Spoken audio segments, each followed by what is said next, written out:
Dek, sini dek. Coba ngajar dek. Bismillahirrahmanirrahim.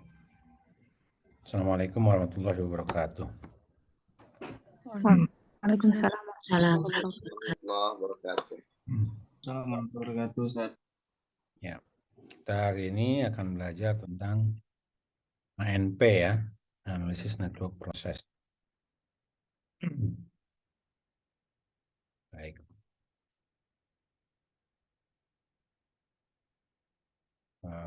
Saya harap teman-teman semuanya fokus karena waktunya tidak banyak. Mudah-mudahan setengah jam atau sebelumnya kita bisa selesaikan. Secara sekilas saja ya, apa itu ANP dan bagaimana penerapannya pada penelitian. Ini saya kasih contoh tentang fenomena wakaf. Judulnya tentang revitalisasi pengembangan wakaf di Indonesia. Ada kata revitalisasi, artinya kan perbaikan ya. Di sini ada dua jalan. Yang pertama mengkonstruk model, yang kedua interview secara mendalam. Sementara data yang didapat di sini 75% masjid, 14% pendidikan, 5% pemakaman, 6% lainnya untuk wakaf itu ya. Jadi banyakkan masjid, madrasah, makam 3M. 6%-nya lainnya. Ini tahun 2018. Kemudian dari semua hasil data yang ada itu dibuat validasi kerangka, kemudian dibuat sebuah penentuan prioritas masalah. Nah, ini kuncinya ada pada prioritas masalah yang akan dianalisis berdasarkan model analisis network ini ya. Jadi judulnya tentang analisis network. ANV itu terdiri dari 3 fase. Fase pertama itu konstruksi model, membuat modelnya, kemudian divalidasi. Yang kedua, kuantifikasi model. Modelnya itu dikuantifikasi, dikuantifisir, dibuat angkanya. Mulai dari penyusunan kuesioner, kemudian dites, kemudian disurvei. Semuanya pakai pairwise comparison ya. Perbandingan secara berpasangan. Nanti contohnya saya perlihatkan. Yang terakhir adalah analisis. Jadi ada 3 fase. Fase pertama konstruksi, yang kedua kuantifikasi, yang ketiga analisis. Nah, di sini ada namanya 3 konsep.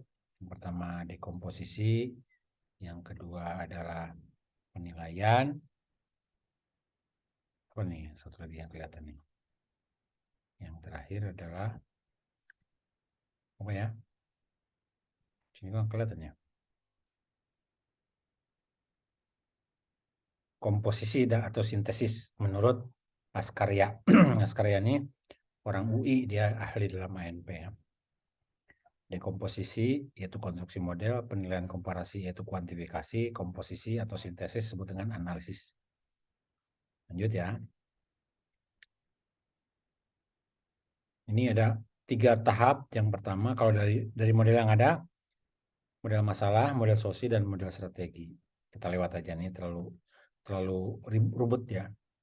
Nah, gambar model konstruknya ini disebut dengan konstruksi model daripada ANP. Kalau dilihat secara langsung, Anda mungkin akan bingung. Waduh, karena ada 4 tahap. Ada tahap kualitatif, tahap kuantitatif, tahap keuangan, dan masalah institusi. Ini akan bingung. Mari kita permudah dengan model yang punya ini yang hasil yang barusan. Ini model yang termudah. Mudah ya. Saya berikan contoh tentang memilih pembimbing untuk disertasi program doktoral. Ini penelitian saya. Nanti saya kasih Saya kasih makalahnya. Jadi supermetriknya ini, konstruknya ini, sebelum memilih dosen pembimbing, ada namanya 4 kriteria. Yang pertama tentang kepribadian, yang kedua komunikasi, ketiga keilmuan, keempat kecakapan. Nah, dari 4 kriteria ini masing-masing memiliki 3 subkriteria. Contohnya tentang kepribadian, dia karakteristiknya seperti apa, minatnya seperti apa, keluasannya seperti apa, apakah dia berminat untuk menjadi pembimbing atau tidak. Kemudian komunikasinya seperti apa dosen yang akan kita pilih apa. Dalam komunikasi politik, komunikasi jaringan atau komunikasi hubungan antar sesama pegawai gitu ya. Kemudian keilmuan itu reputasi, artinya jejak rekam jejaknya, kemudian keahliannya, kepakarannya, dan linearitasnya. Apakah ilmunya itu tidak loncat-loncat atau bagaimana. Dan yang terakhir di sini ada kecakapan dan masalah komitmen, dukungan, dan keluangan, ya, dan mendukung kita tidak sebagai mahasiswa bimbingannya, atau dia punya luang waktu enggak, menyempatkan waktunya enggak. Nah, dari 4 kriteria ini dihubung-hubungkan antara satu dengan yang lainnya, ya, dihubung-hubungkan antara satu dengan yang lainnya menjadilah sebuah model konstruk supermetrik daripada judul ini. Jadi pada akhirnya nanti kita akan memilih dosen pembimbing seperti apa yang menjadi dosen favorit. Nah, kira-kira begitu. Ya, dengan menyebutkan kriteria-kriteria dan subkriteria yang akan kita hitung berdasarkan angka rasio. Yang digunakan adalah angka rasio. Oke, baik. Kita bicara sekarang masalah siapa kecil. Bicara tentang teori ya. Apa itu ANP?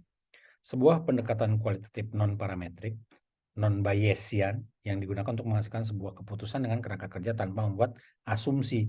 Jadi tanpa hipotesis. Ya, tanpa ada hipotesis. Metode inilah teori umum pengukuran relatif prioritas komposit dari skala rasio individual yang mencerminkan pengukuran relatif dari pengaruh elemen-elemen yang saling berinteraksi terkait dengan kriteria kontrol. Jadi ada kontrol dari kriteria-kriteria dan subkriteria saling berkaitan antara satu dengan yang lainnya. Penemunya adalah Thomas L. Saati di tahun 2006 dan Vargas. Tadinya bukan ANP, AHP, tapi kita analisis hierarki proses. Tapi kita lupakan AHP, kita langsung ke ANP aja karena sudah berubah menjadi ANP sekarang. Ya, metode pertama kali dikembangkan oleh Thomas L. Saati, pengembangan dari metode analitik hierarki proses AHP. Kemudian ANP adalah model yang lebih kompleks dibandingkan dengan AHP. AHP itu hanya ke bawah saja, tapi ANP ke atas dan ke bawah, kira-kira gitu. Lebih ACDC. Dalam AHP terdapat level tujuan, kriteria, subkriteria, alternatif di mana setiap elemen saling bertingkat, ya, karena hierarki. Sementara ANP memiliki hubungan saling terkait satu dengan yang lainnya, biasa disebut dengan jaringan ANP. Nah, jaringan ANP itu yang disebut dengan supermetrik tadi. Ya, yang ini nih, ini supermetrik nih. Ini jaringan ini. Oke, lanjut ya. Memiliki aksioma yang menjadi landasan teori. Beberapa istilah yang digunakan di dalam ANP ini, yang pertama resiprokal. Resiprokal itu artinya saling memberikan pengaruh antara satu dengan yang lainnya. Ya. Kriteria perbandingan berpasangan, pairwise comparison itu dipasang-pasangkan, resiprokal. Kemudian homogenitas, menyatakan bahwa elemen-elemen yang dibandingkan dalam struktur kerangka ANP sebaiknya tidak memiliki perbedaan terlalu besar yang dapat menyebabkan lebih besarnya kesalahan dan menentukan penilaian elemen pendukung melalui keputusan. Jadi harus homogen datanya. Makanya disebut dengan non-parametrik, gitu ya. Kemudian prioritas yaitu pembobotan secara absolut dengan menggunakan skala interval dan sebagai ukuran dominasi relatif. Jadi angkanya itu 1 sampai dengan 9. Tidak ada angka sempurna, tidak ada angka 10, tidak juga angka 0. Jadi perhitungannya begini contohnya. Kalau memilih makanan itu antara manis dengan pedas, kira-kira antara 1 dengan 9 itu milih yang mana? Nah, misalkan 8 pedas, gitu kan? Nah, jadi angkanya angka 8 antara manis dengan pedas. Tapi kalau dibalik antara pedas dengan manis, itu pilihannya mana? Pilihannya misalkan 2 ke manis, 2 ke pedas dan ke manis dia kurang. Nah, gitu kan. Jadi manis dengan pedas, pedas dengan manis bisa dibanding-bandingkan dengan penentuan angka interval. Gitu. Angkanya pilihan kepada mendekati ke arah yang kita condong. Kalau manis dengan pedas, maka 8 angkanya lebih kepada pedas. Kalau pedas dan manis, maka angkanya 2.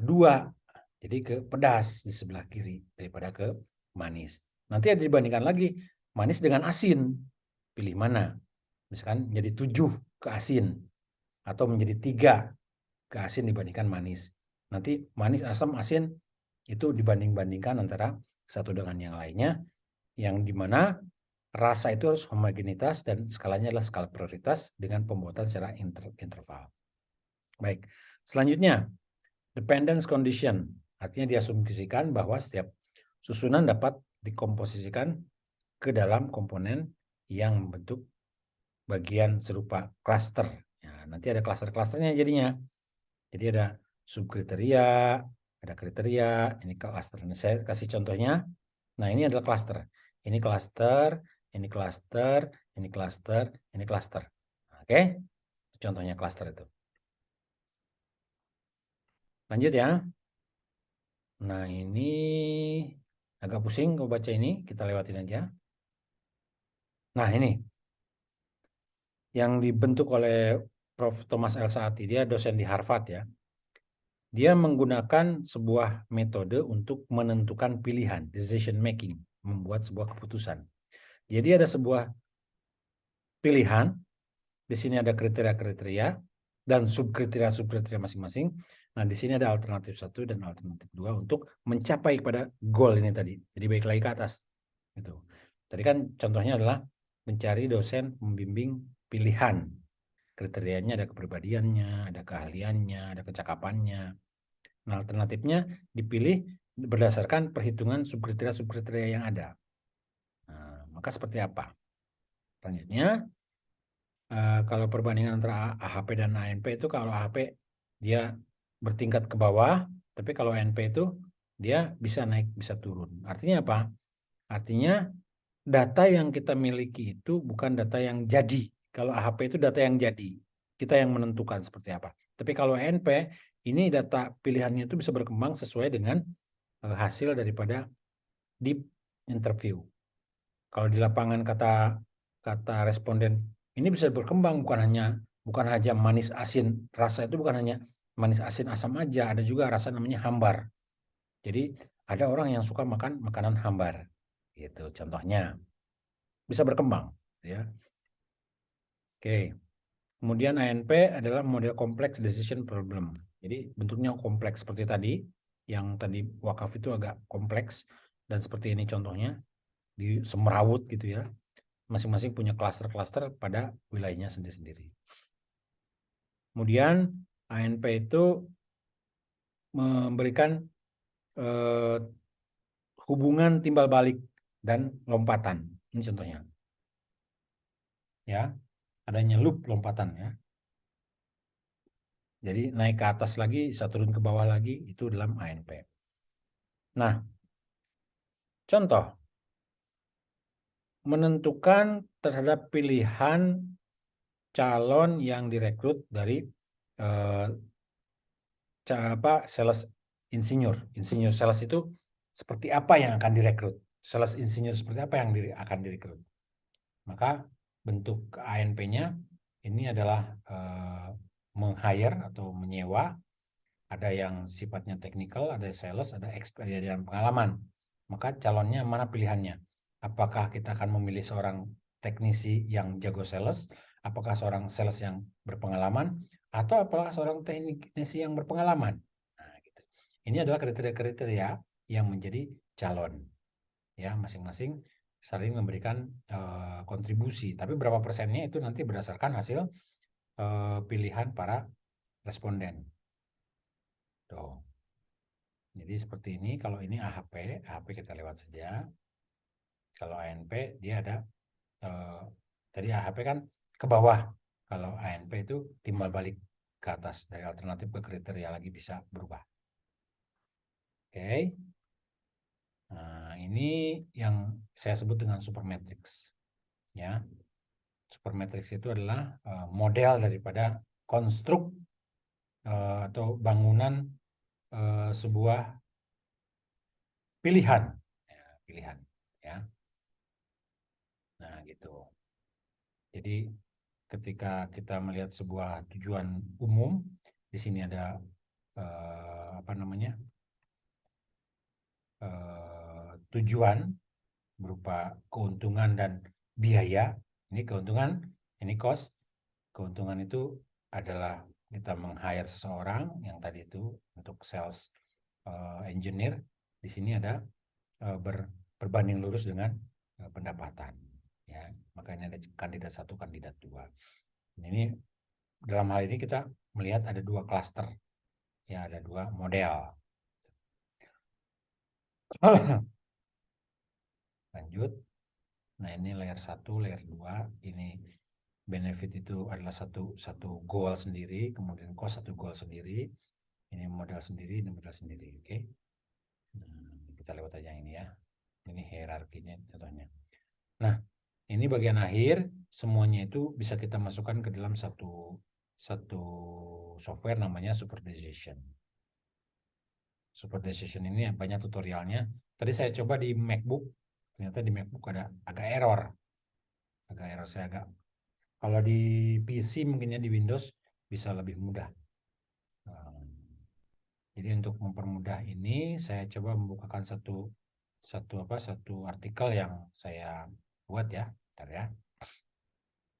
Artikelnya itu tentang selection.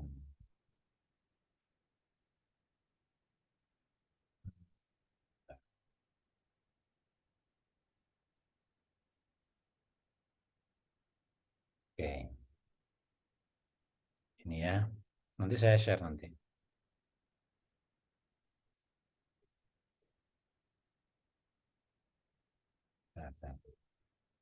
Mana TBT?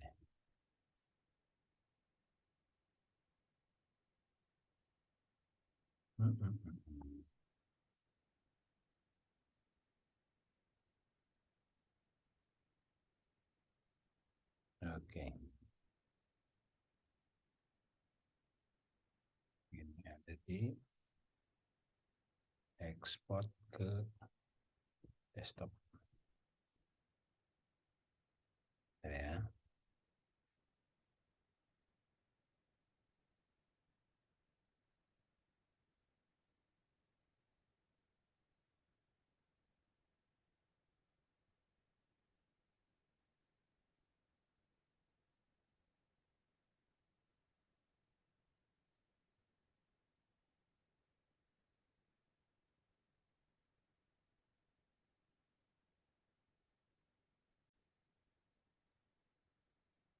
Nah, bisa nih ternyata.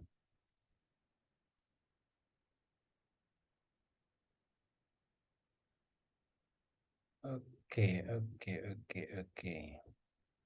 Filenya nggak bisa dibuka.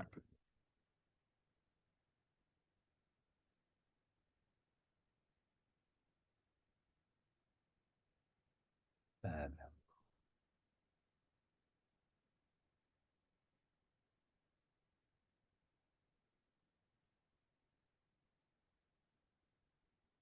ini dia. Ya. Sampai sini ada pertanyaan tidak? Ini ada. Nih. Ada Ustaz.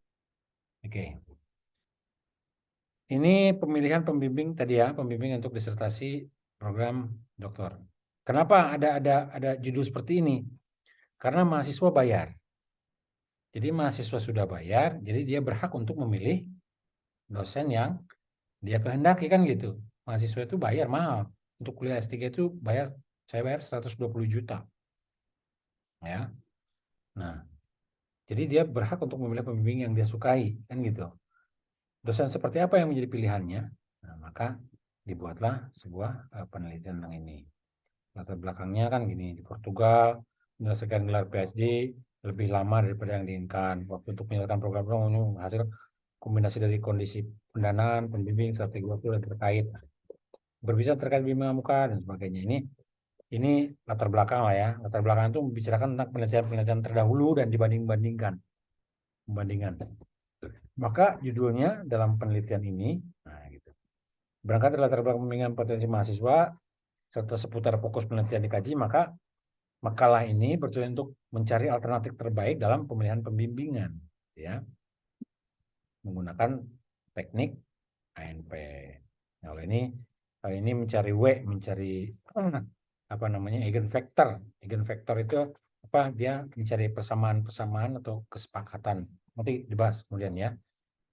Ini tentang itu tinggal dipelajari sendiri aja ini.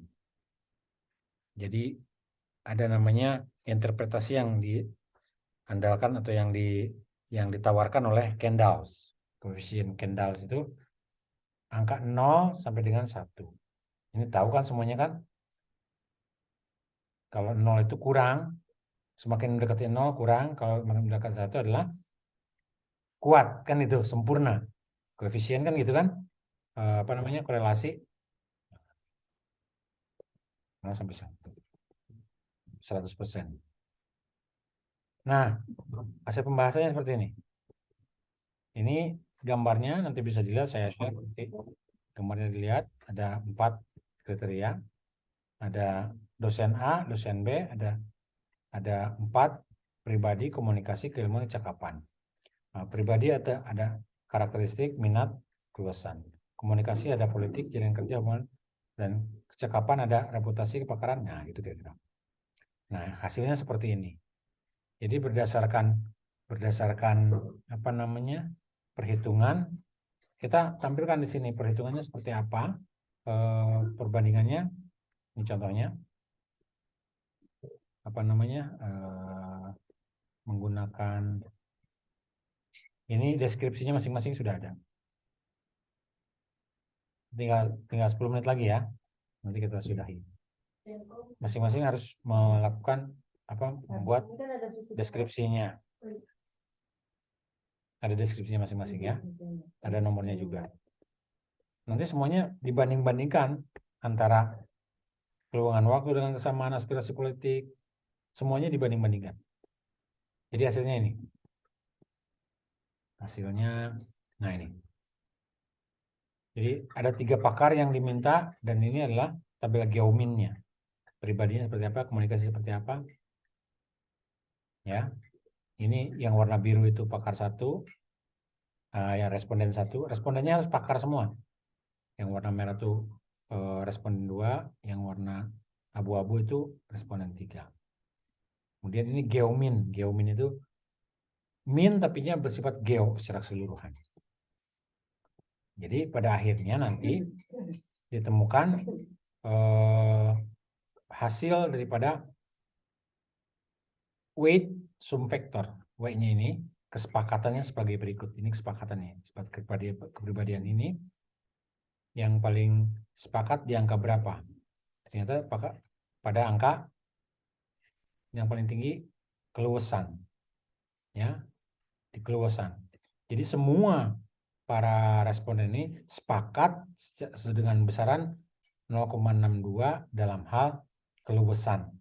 Gitu. Nah, kesimpulannya seperti ini nanti. Kesimpulannya semuanya harus dihitung.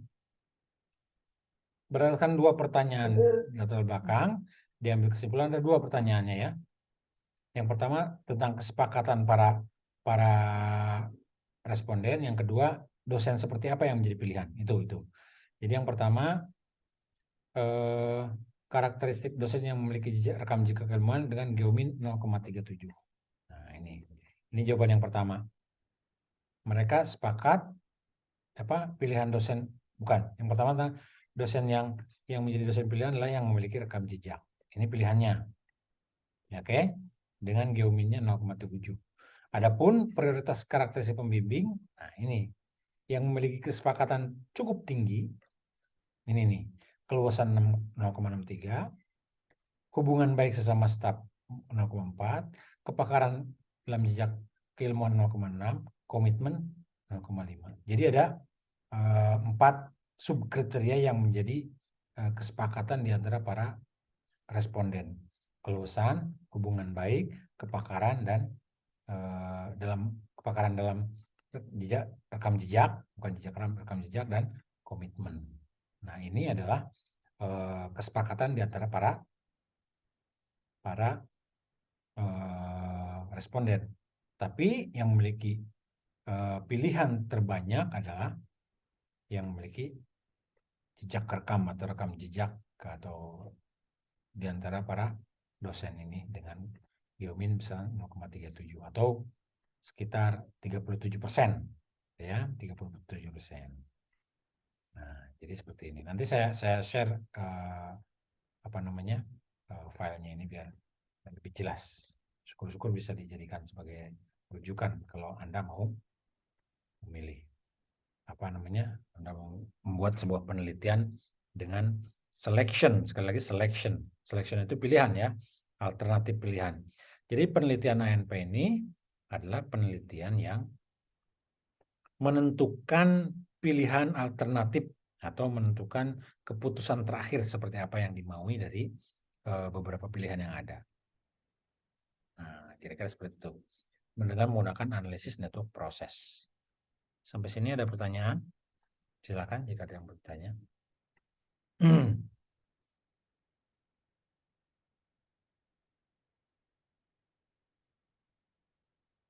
Atau masih bingung? Tadi yang live aja bingung, apalagi yang online kayak gini nih. Silakan bertanya aja. Nyalain atau ini apa? Nggak ada yang nyala sama sekali. Bustomi itu baru nyala. Nah, Suhari nyala. Nuraina dan Elsa berdua. Nuraina. Ya, San. Nyalain kameranya, nyalain mikrofonnya biar mudah ngomongnya.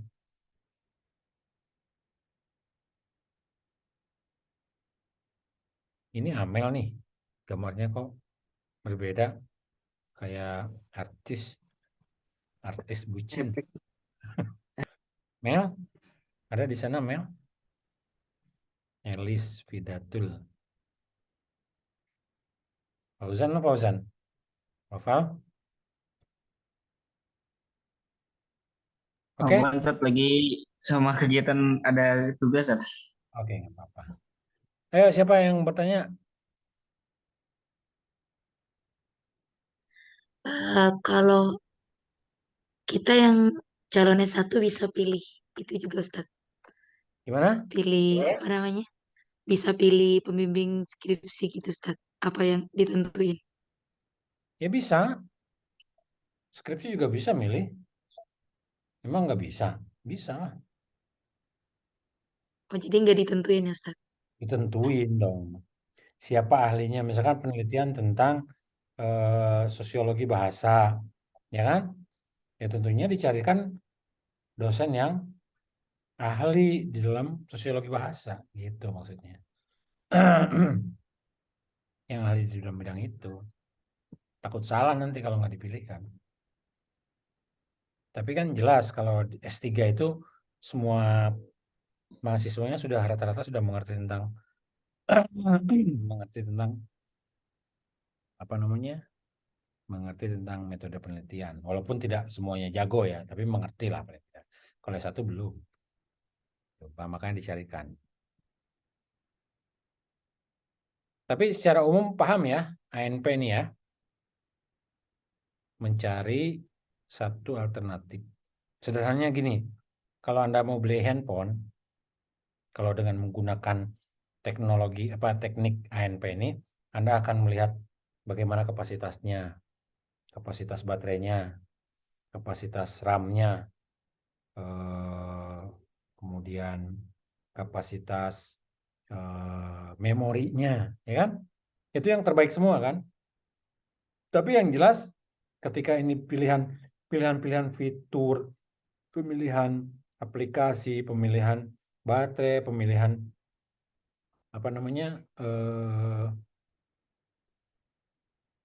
SD RAM-nya, SD memorinya kan gitu. Tapi Anda akan memilih yang paling murah kan? Nggak mungkin yang paling mahal. Benar nggak? Ya kan? Nah, pilihan-pilihan itu semua harus menggunakan teknik menghitung interval secara interval. Mana pilihannya. Oh, ternyata pilihannya ada pada misalkan pada Vivo yang kapasitasnya besar, baterainya tahan lama, harganya murah. Tapi ada lagi yang lebih bagus. Gambarnya bagus, suaranya bagus, kapasitasnya bagus. Ya, Anda beli iPhone lah kalau gitu. Harganya juga bagus. Gitu. Jadi untuk memilih sesuatu itu Anda menggunakan perbandingan antara satu kriteria dengan kriteria yang lainnya. Jadi pemilihan seperti itu sebetulnya penelitian ini. Kalau kemarin kita bicara masalah hubungan, ini tinggal 1 menit lagi nanti mati ya. Hubungan antara variabel X dengan Y, ya kan? Apakah ada hubungan atau tidak? Seberapa besar hubungannya? Apakah signifikan atau tidak? Tapi kali ini yang dibicarakan adalah bagaimana mencari hubungan alternatif, mencari pemilihan akhir di antara hubungan-hubungan kecil. Jadi hubungan-hubungan parsial, hubungan-hubungan yang mendasar itu dihitung. Ada perhitungannya menggunakan software super decision. Saya harap mudah-mudahan paham semuanya ya. Kalau tidak paham nanti bisa di WhatsApp saya secara japri ataupun ditanyakan dalam grup. Demikian pertemuan kita pada malam hari ini. Mudah-mudahan bermanfaat. Nanti akan saya share artikelnya. Subhanakallahumma bihamdika asyhadu an la ilaha illa anta astaghfiruka wa atubu ilaik. Kita tutup dengan hamdalah. Alhamdulillahirabbil alamin. Alhamdulillahirabbil alamin. Allahumma